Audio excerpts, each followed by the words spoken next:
Hello hi, मी बरेच दिवसांनी ट्रेकिंगचा video करतोय। हा ट्रेक असणार आहे चौलचं दत्त मंदिर। पण दत्त मंदिरला जायचा सरळ पायऱ्यांचा रस्ता किंवा गाडी रस्ता नाही आहे, हा तिसरा रस्ता आहे दत्त मंदिरवर जाण्यासाठी। आणि हिंगुळजा देवी ते दत्त मंदिर असं ह्या ट्रेकचं नाव आहे। आणि सुरुवातीला 40% आपल्याला हिंगुळजा देवीपर्यंत जाणे इथपर्यंत पायऱ्या आहेत आणि त्याच्या पुढे हा डोंगरातून सरळ पायवाट आहे आणि आपण वरती जाणार आहोत। आणि वरती आपल्याला वैशिष्ट्य काय आहे या ट्रेकचं, तर वरती गेल्यावर आपल्याला साळावची खाडी म्हणजेच कुंडलिका नदी तिथे समुद्राला मिळते, ती खाडी आपल्याला त्याचं व्ह्यू बघायला मिळेल। आणि अलिबाग तालुका ते मुरुड तालुका यांना जोडणारा साळावचा पूल आणि रेवदंडा समुद्र किनारा आणि अरबी समुद्र असं सगळं आपल्याला या व्हिडिओमध्ये बघायला मिळणार आहे। शेवटपर्यंत व्हिडिओ बघत राहा। Let's go.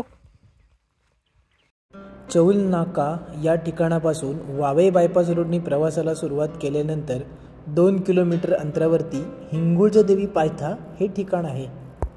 हा 158 पायऱ्यांचा रस्ता आहे। हा रस्ता चढून गेल्यावरती आपण हिंगुळजा माता मंदिर या ठिकाणापर्यंत पोहोचणार आहोत। सकाळचे 7:30 वाजलेले आहेत। मी ट्रेकला सुरुवात करतोय, माझ्याबरोबर माझा मित्र देखील आहे। आम्ही दोघंजण हा ट्रेकला सुरुवात करतोय। करवंदांच्या जाळीला काही ठिकाणी पांढऱ्या रंगाची करवंदाची फुलं देखील आपल्याला इथे बघायला मिळतील।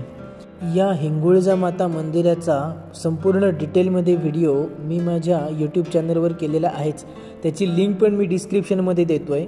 त्या लिंकमधून जाऊन तुम्ही हिंगुळजा माता मंदिरचा डिटेलमध्ये व्हिडिओ बघू शकता। सोपा पायऱ्यांचा रस्ता आहे तो संपलेला आहे आणि इथून अवघड पायऱ्यांचा थोडासा रस्ता आहे, जवळच आहे। 25 ते 30 पायऱ्या आहेत, त्या थोड्या अवघड आहेत, त्या झालं की पायऱ्या पूर्ण होणार आहेत। पायऱ्यांचा रस्ता पूर्ण झाल्यानंतर आपण सर्वप्रथम माता आशापुरा मंदिराचे दर्शन घेणार आहोत। कच्छ व राजस्थानमध्ये या देवीला आराध्य मानले जाते। चौहान, पुरबिया राजपूत, लोहाणा, जडेजा राजपूत, भन्साळी तसे पिंपळाव पटेल यांची ही कुलदेवता आहे। मंदिर आता लॉक आहे, परंतु मी ह्या दरवाजातूनच तुम्हाला त्या देवीचं दर्शन घडवतोय। आता आपण हिंगुळजा माता मंदिराची मुख्य देवता आहे तिचं दर्शन घ्यायला जाणार आहोत। समोरच एक दीपमाळ आणि तुळशी वृंदावन आहे आणि तेथून दिसणारा पूर्ण व्ह्यू आपण बघणार आहोत। बरंच धुकं आहे, त्याच्यामुळे समुद्र आज इथून आपल्याला दिसत नाहीये।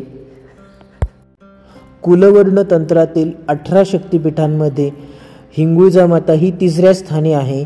तसेच हिंगुळजा माता ही चरण व गडवी समाजाची कुलदेवता आहे। देवीचं दर्शन घेऊन झाल्यानंतर आपण पुढील पायवाटेच्या रस्त्याला जाणार आहोत, पुढील प्रवास सुरू करणार आहोत। खूप सुंदर असं मंदिर आहे हे। आणि आता आपण माता अन्नपूर्णा देवीचे दर्शन घेऊया। या देवीच्या मंदिराला लॉक नसल्यामुळे समोर जाऊन सुंदर असं दर्शन घेता आलं।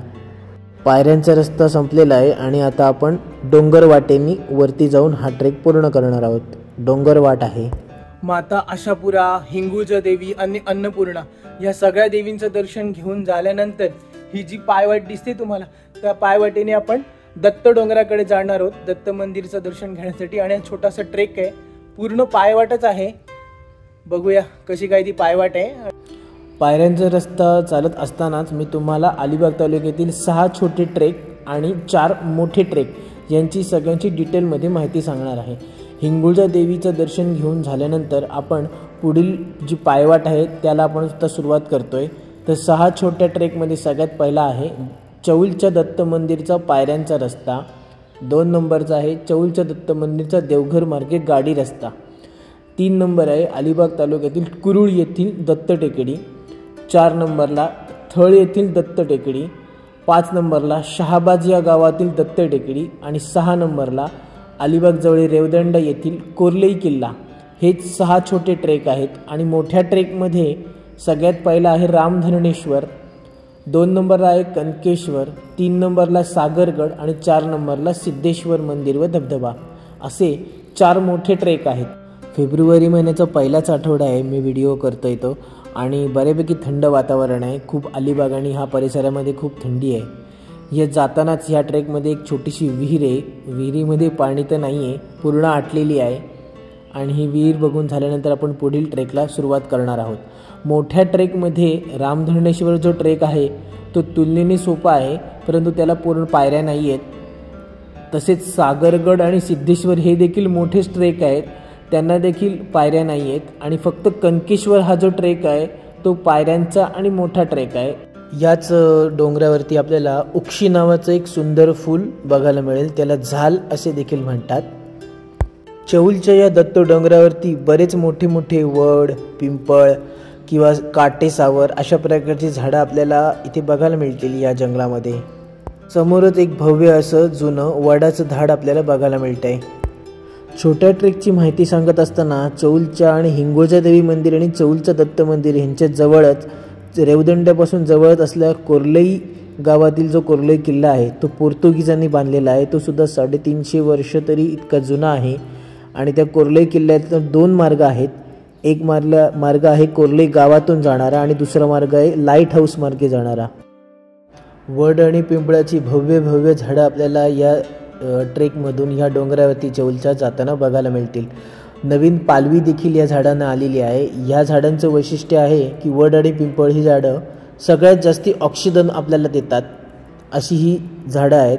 आणि आपण ट्रेकच्या शेवटच्या टप्प्यामध्ये आलेलो आहोत आणि बघूया वरून आपल्याला अरबी समुद्र किंवा साळावची खाडी दिसते का ते.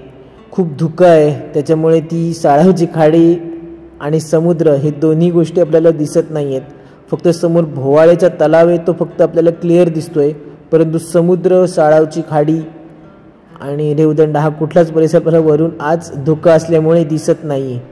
शेवटच्या टप्प्यामध्ये आहोत आणि आपण 2 ते 3 मिनिटात मंदिरापर्यंत पोहोचणार आहोत. फायनली आपण चौलच्या दत्त मंदिर येथे पोहोचलेलो आहोत. हा ट्रेक पूर्ण झालेला आहे. थेरोंड येथील क्षत्रिय पाचकळशी समाजातील माणसे दत्ताचा चांदीचा मुखवटा दत्त जयंतीच्या पहाटे वाजत गाजत आणला जातो. येथे स्थापना केली जाते आणि काकड आरती होऊन दत्त जयंतीला सुरुवात होते. दत्त जयंतीपासून 5 दिवस चौलच्या या दत्त मंदिरामध्ये खूप भव्य यात्रा भरते. आता आपण श्री दत्तात्रयांचे दर्शन घेऊया. तसेच बाजूला असलेल्या गणपती व दत्तांच्या पादुकांचे देखील दर्शन घेणार आहोत. काळ्या पाषाणातील षडभुज मूर्ती असलेले हे मंदिर स्वामी ब्रह्मेंद्र यांनी बांधले. या परिसरात माई जानकीबाई व हनुमानदास बाबा मठ, स्वामी समर्थ मठ, श्री बुरांडे महाराज समाधी, हरेराम बाबा धुनी मंदिर अशी काही ठिकाणं आपल्याला ह्या परिसरात बघायला मिळतील. थंडीमुळे खूप धुकं असल्यामुळे साळावची खाडी, अरबी समुद्र, रेवदंडा समुद्र किनारा ही ठिकाणे आपण बघू शकत नाही. हिंगुळजा देवी ते दत्त मंदिर हा जो ट्रेक आहे तो पूर्ण झालेला आहे. अर्धा तास ते 25 मिनिटं ते अर्धा तास इतका वेळ लागतो. व्हिडिओ आवडल्यास लाईक, शेअर आणि चॅनलला सबस्क्राईब नक्की करा. Bye bye.